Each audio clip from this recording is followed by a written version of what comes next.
Over the past 4 decades, the American economy has grown and its productivity has increased, and yet the benefits of those realities has accrued in a dramatically disproportionate way to those already at the top in income and in wealth.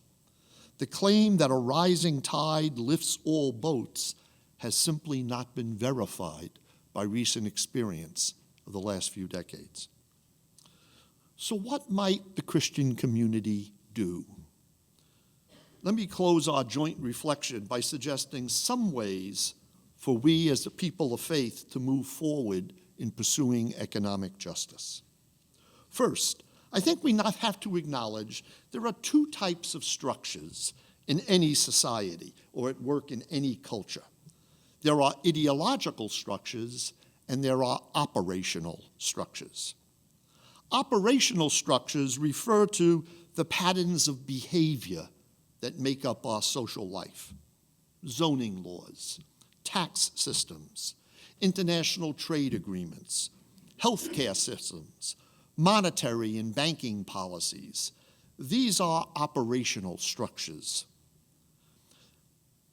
Ideological structures refer to patterns of belief, the way you and I put together our values to construe for ourselves this is a meaningful life or this is a just society. Operational structures are wrong when the ideological structure implicit in them offends human dignity and violates communal bonds. Ideological structures demean persons when values other than the sacredness and social nature of persons become the dominating or organizing values in a society.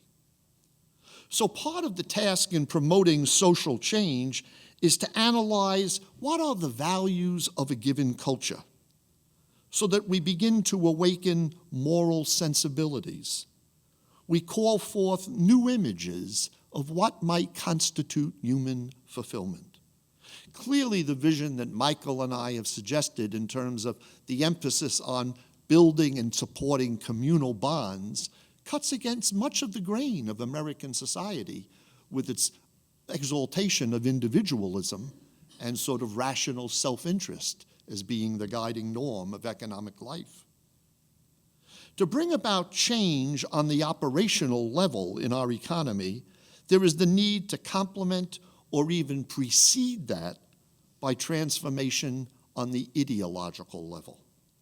Therefore, if the Christian community is to effectively help bring about social change, you need a dual focus. We have to address both types of structure, operational and ideological. However, although the community of faith must act where it can on operational structures of society, I'd like to suggest to you that for the faith community, our real strength is to foster and tutor the moral imagination so as to combat false ideological structures that undergird and inspire the unjust operational structures.